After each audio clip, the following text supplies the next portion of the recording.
It's time for an update. So, if you're new here, or even if you're not, I've been selling on Amazon for over 2.5 years now.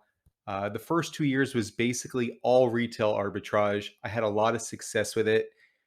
For a variety of reasons, I switched though to do online arbitrage and basically only online arbitrage 7 months ago when I moved out of state, new location, etc.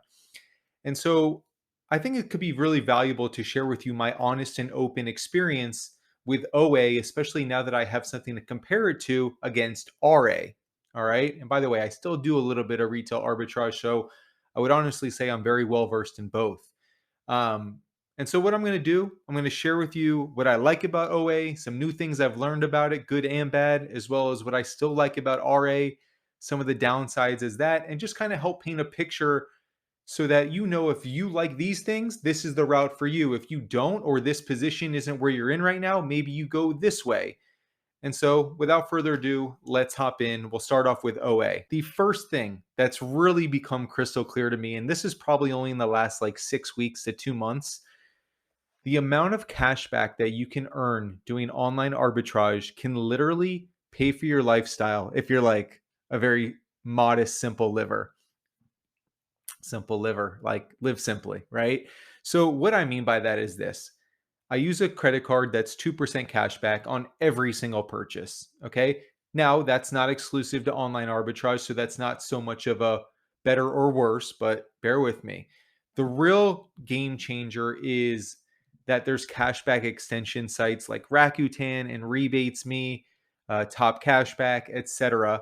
And you get a percentage back for a lot of the sales you make. And for a very modest number, I think I'm around 5% cash back on all of my purchases that I make online. And that's not an exaggeration. So let's just put that into context. If I spend $30,000 a month on inventory, 2% cashback credit card, 5% cashback on um, extensions like Rakuten, that's 7%.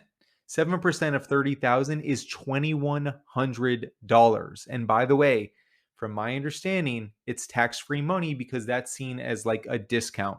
So that is a huge part of online arbitrage. And if you're someone that scales to spend 50K a month, 100K a month, you're talking now 3,500 to $7,000 a month just off of the cashback rewards. So that's a huge, huge perk of online arbitrage.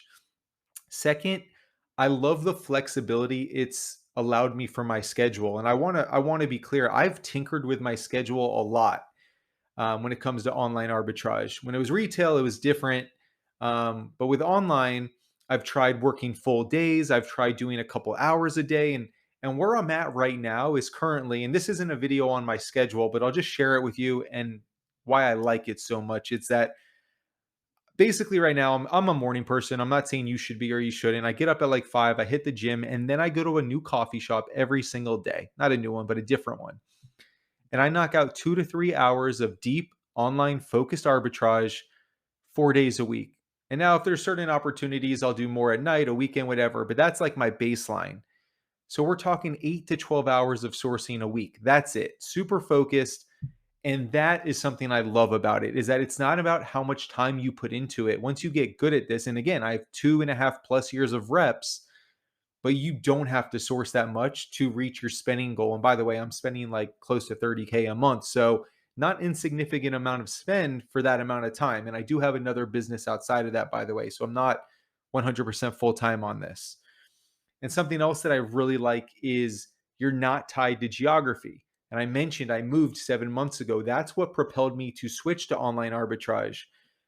I wasn't going to not move because I was in our plan, but it was tough because I was from South Florida, a very populated area. I did really well with retail arbitrage, but I also knew I didn't want to be handcuffed to a certain geography. I wanted to be able to excel with this business no matter where I lived, or if I was on vacation, or even if I wanted to be a digital nomad, if I'm waiting at my doctor's office, right? There's no geography tied to online arbitrage, and that is something that I absolutely love about it. All right. Now let's get into the bad. The not is good. All right. I kind of mentioned this. Everyone's different, but I think online arbitrage is kind of boring, to be very frank with you. I've never been someone to just sit at a desk and do work all day. I like to be out and about. I like to be extrovert. I am extroverted. I like to meet and interact with people. One of the reasons I go to different coffee shops is just to get out and about. So make no mistakes about it.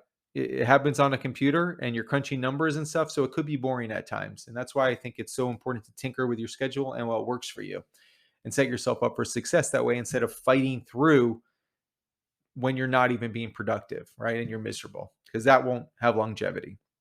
Next up, it takes a lot of capital, and I mean a lot of capital relative to retail arbitrage when you're talking about online arbitrage. So, to give you some numbers, when I was doing retail arbitrage and when I still do, I strive for 100% return on investment. That means if I spend $10, I want to make $10 profit. Now, for online arbitrage, it's very common, general rule of thumb, 30% return on investment. So if I spend 10, I make $3 back. So what does that mean? It means that basically I have to spend over 3 times the amount on inventory to achieve the same amount of profit. So whatever you're spending on retail arbitrage, multiply that by over 3, and that's what you would basically have to spend on online arbitrage. And so in a real life example, let's say I was spending between 5 and 10 grand a month doing RA. Well, when I made that jump to do now 20 to 30K a month with online, that's like 20 grand of cash flow that I just tied up in inventory because that was the shift that I decided to make. And so just know, I'm not saying it's necessarily a horrible thing, but if you're someone that's on a budget or you really need to stretch your dollar, online arbitrage is very capital intensive. Okay. Another thing I don't like about it, lag time. A lot of deals and profit is made on time being of the essence. When you order online arbitrage, it could take time to receive it or go to a prep center. It could take time to be packed and then shipped to Amazon and go live. Whereas in retail arbitrage, if I find what I like, I can literally ship it out today. So that's definitely an advantage there. And then a bad thing, but I mean, I guess it could be seen as good as well, is you basically have to use a prep center or else the amount of prepping you're going to be doing and packing is substantial. So again, with retail arbitrage, you don't have to have nearly as many products because your return on them is so much greater.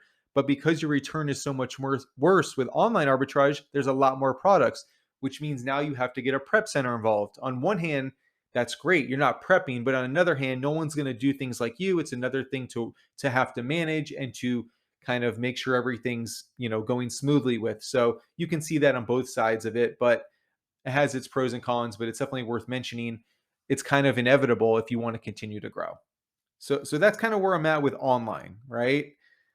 Going back to retail arbitrage, let me tell you what I like about it. And a lot of it's just kind of the inverse of online arbitrage. So for instance, I love about retail arbitrage how far your dollars can go. So much less capital is required. And in turn, because so much less capital is required, the quality of your purchases are a lot higher. You have way higher return on investment, which means less physical products that you have to pack, prep, reprice, overlook, not have to deal with prep centers, right? So, bottom line with RA, there's a lot of things I like about it, but it's really just become crystal clear to me that like you get such bang for your buck doing retail arbitrage. Okay. Now, the downside is that it's not scalable. Okay. Online arbitrage, you can basically continue going as long as you have the capital and the willpower to do so. With retail arbitrage, you can only be in so many places in a given day, right? And that also leads me to the schedule. You're limited to store hours. You're limited to it working within your time frame. You have to drive. You're wasting a lot of time driving, and stuff of that nature. It's just not scalable, right? Um, and then as I mentioned earlier, one of the reasons I get out of it, you're kind of tied to a geography or your willingness to how far you're willing to drive. If you live in the middle of nowhere versus a very populated area, it can be a very different experience. And I never personally, in this day and age of the internet, want to be tied to a geography. So I definitely see that as a detriment as well. And then the prepping, I know it's less products, but you don't have the option of other people doing it for you unless like you bring them to your house or you have someone you can drop it off at. A lot of stickers are involved for clearance items, and you have to literally touch every single product unless somehow you find a way for someone else to do it for you. Okay. So overall, that's kind of where I'm at. They both have pros and cons. Okay. What I would say in this, and basically in summary, if I was talking to a friend, I would say no matter what your budget is, prove the concept with retail arbitrage. I just made a video on why I love retail arbitrage for beginners. Prove the concept with that. It's frictionless. You can get started right now, and it doesn't take all that much capital. If you have a tight budget, okay, do retail arbitrage. The return on investment is so much greater than online arbitrage that you can really maximize how far your dollar takes you. Okay. So I think that's huge. Also, I think there's a thing, you don't have to be one or the other. Like if your goal or your spending budget is $30,000 a month, maybe you spend 20,000 doing OA, right? At 30% ROI, and you try to get that done by halfway through the month, and then you have 10 grand to spend doing RA, where you strive for 100% return on investment. I think it's really beneficial, and they both go hand in hand. There's so many things that I've taken that I've learned doing retail arbitrage and then found that product category item online, doing online arbitrage, and vice versa. I think they're very complementary. They both have pros and cons. If capital is not a thing, OA is your move. If you want to be able to travel or not be tied to a geography and scale the business, OA is a no brainer. Okay.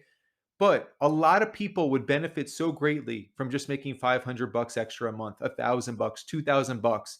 If you don't mind going store to store and you have the time for that, RA, again, so many less products to achieve that same result. There's not a one size fits all. They both have pros and cons.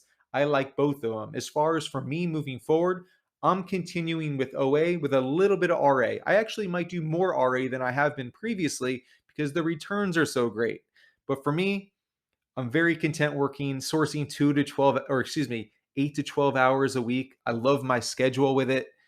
I have a prep center now that I'm in a groove with, so I'm not really touching nearly as many products anymore.